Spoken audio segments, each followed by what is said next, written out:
Hello and welcome my dear students. It is the next lecture of animal kingdom and आज के video lecture में हम अपने next phylum को पढ़ने वाले हैं विच इज़ फाइलम हेमिकॉर्डेटा। अब इसे हेमिकॉर्डेटा बोला गया है क्योंकि इसमें कॉर्डेटा के हेमी मीन्स हाफ करेक्टर है। हेमी या सेमी जो वर्ड आते हैं इनका मतलब होता है कि ये कुछ करेक्टर रखते होंगे, कंप्लीट करेक्टर्स नहीं रखते होंगे। सो ये कम्प्लीटली कॉर्डेट भी नहीं है और कम्प्लीटली इनवर्टिब्रेट्स भी नहीं है। तो इसी वजह से ये एक सेपरेट फाइलम में ऑर्गेनिज्म को रख दिया गया है क्योंकि ये ऐसे ऑर्गेनिज्म है जो कि नॉन कॉर्डेट और कॉर्डेट दोनों के बीच के कैरेक्टर्स को रखते हैं और इसी वजह से Hemichordata is a connecting link between non chordate and Chordata. तो फाइलम कॉर्डेटा और फाइलम नॉन कॉर्डेटा इन दोनों के बीच की जो कनेक्टिंग लिंक है उन्हें बुलाया जाता है हेमिकॉर्डेटा, क्योंकि यहाँ पर हमें कॉर्डेटा के भी कैरेक्टर्स देखने को मिलेंगे और नॉन कॉर्डेट्स के भी देखने को मिलेंगे। So that's why they are called connecting link between non chordata and chordata. और एक और इस फाइलम से रिलेटेड इंपॉर्टेंट इन्फॉर्मेशन है, जब स्टार्टिंग में क्लासिफिकेशन किया गया था तो इस हेमिकॉर्डेटा के मेंबर्स को जो है डायरेक्टली कॉर्डेटा ग्रुप में ही रखा गया था, बट बाद में देखा गया कि इनके जो फीचर्स हैं वो नॉन कॉर्डेटा से भी मिलते जुलते हैं, तो फिर इनको एक अलग फाइलम में रख दिया गया था जिस फाइलम का नाम दिया गया था हेमिकॉर्डेटा। मीन्स ऐसा फाइलम जो कि कुछ कैरेक्टर कॉर्डेटा के भी रखता है और कुछ नॉन कॉर्डेट्स के भी रखता है। सो चलिए स्टार्ट करते हैं और हेमिकॉर्डेटा के कुछ और अदर फीचर्स को जान लेते हैं। First of all, this phylum consist of a small group of worm like marine animals with organ system level of organization. यानी यहाँ पर जितने भी ऑर्गेनिजम्स आएंगे, ठीक है, वो सब कैसे हैं, स्मॉल ग्रुप है और कैसा बॉडी का शेप कैसा होगा, वर्म लाइक, यानी कि किसी कीड़े की तरह इनकी बॉडी का स्ट्रक्चर होगा। और यहाँ पे जो बॉडी का ऑर्गेनाइजेशन है वो organ system level of organization होगा, यानी बॉडी में किसी भी एक पर्टिकुलर मेटाबॉलिज्म को कराने के लिए कई ऑर्गन्स मिलकर एक ऑर्गन सिस्टम बना रहे होंगे। नेक्स्ट पॉइंट की बात करते हैं। They are bilaterally symmetrical, triploblastic and coelomate animal.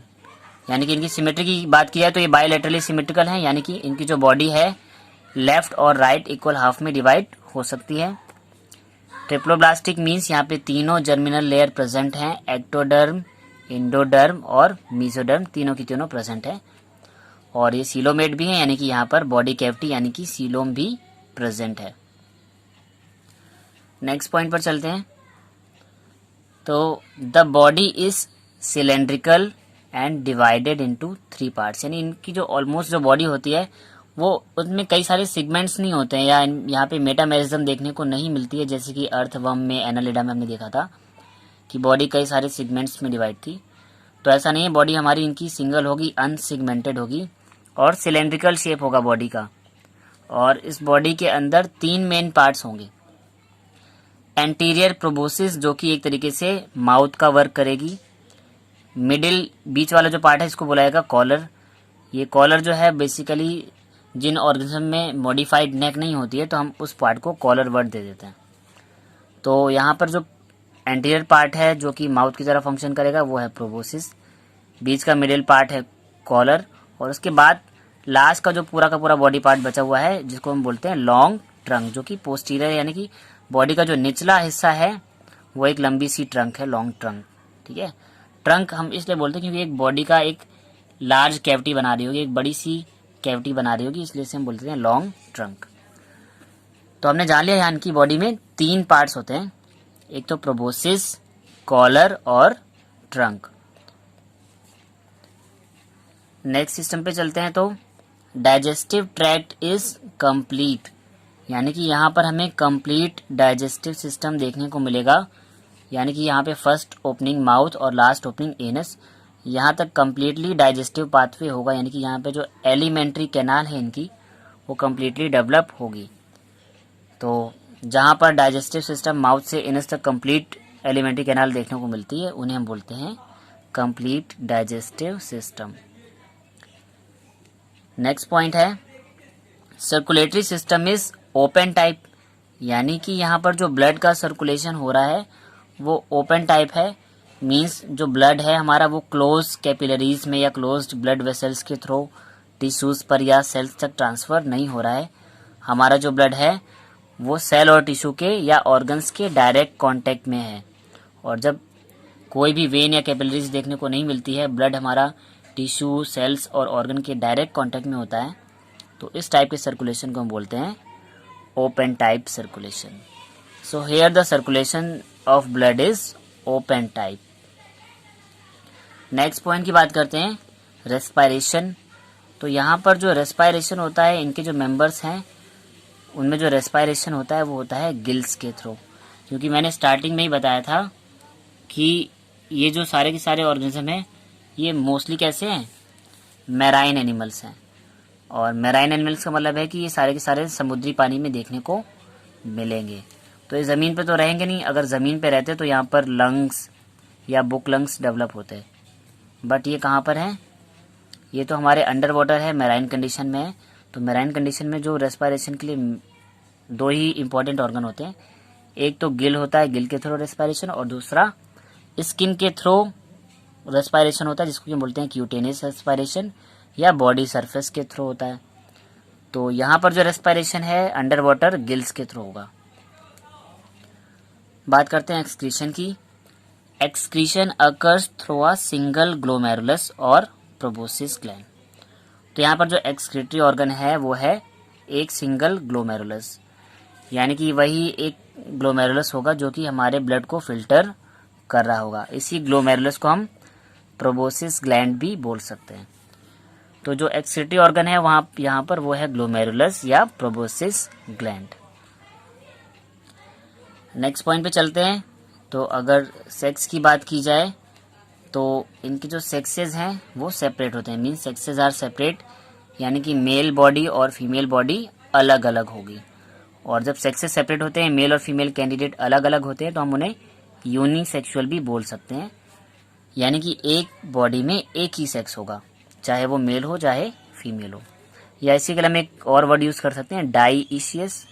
डाईशियस का मतलब होता है कि दो बॉडियां होंगी अलग अलग, मीन्स एक मेल बॉडी अलग होगी और फीमेल बॉडी अलग होगी। तो अगर सेक्स से सेपरेट है तो मेल फीमेल अलग होंगे, यानी कि यूनिसेक्सुअल या डाईशियस टाइप के ऑर्गेनिज्म होंगे। रिप्रोडक्शन इज सेक्सुअल, यानी कि यहाँ पर जो रिप्रोडक्शन है वो सेक्सुअल टाइप का देखने को मिलेगा, यानी कि यहाँ पर development of male and female gamete देखने को मिलेगा। मेल गैमेट यानी कि स्पर्म और फीमेल गैमेट यानी कि ओवम या एग। तो एग और स्पर्म मिलेंगे, फर्टिलाइजेशन करेंगे और डिप्लॉयड जाइगोट बनाएंगे, यानी कि यहाँ पर जो रिप्रोडक्शन है वो सेक्सुअल देखने को मिलेगा, मीन्स मेल और फीमेल गैमेट के फ्यूजन से यहाँ पर रिप्रोडक्शन हो रहा होगा। नेक्स्ट पॉइंट पर चलते हैं। तो development is indirect with tornaria larva.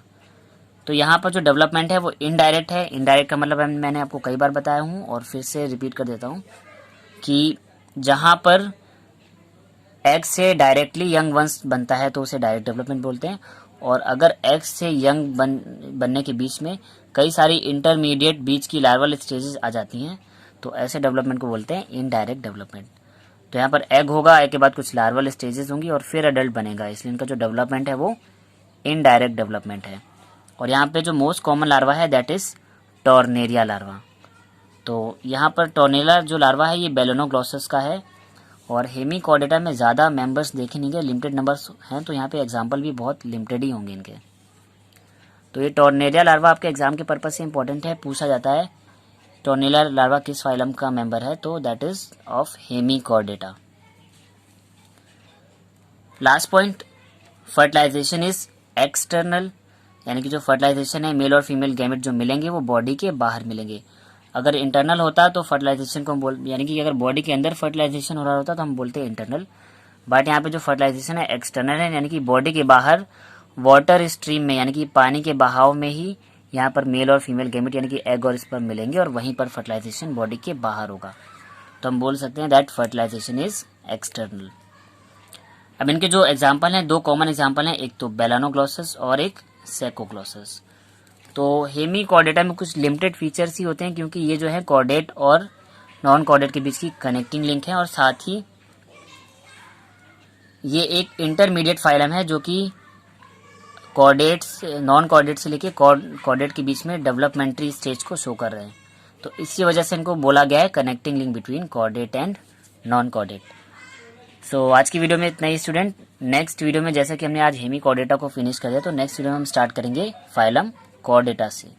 सो ये वीडियो आपको कैसा लगा कमेंट करके बताएं, एंड अगर ये वीडियो आपको समझ आया तो इसे लाइक करें एंड ऑलमोस्ट सभी स्टडी रिलेटेड ग्रुप्स में शेयर करें ताकि ज़्यादा से ज़्यादा स्टूडेंट्स इस वीडियो को देख पाएँ।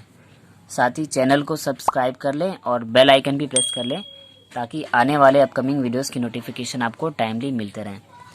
एंड लास्ट वीडियो में मैंने फाइलम इकाइनोडर्मेटा को एक्सप्लेन किया है, और अगर आपने फाइलम इकाइनोडर्मेटा वाला वीडियो नहीं देखा है तो डिस्क्रिप्शन बॉक्स पर दिए गए लिंक पर क्लिक करके आप फाइलम इकाइनोडर्मेटा वाला वीडियो भी देख सकते हैं। Thanks my dear students.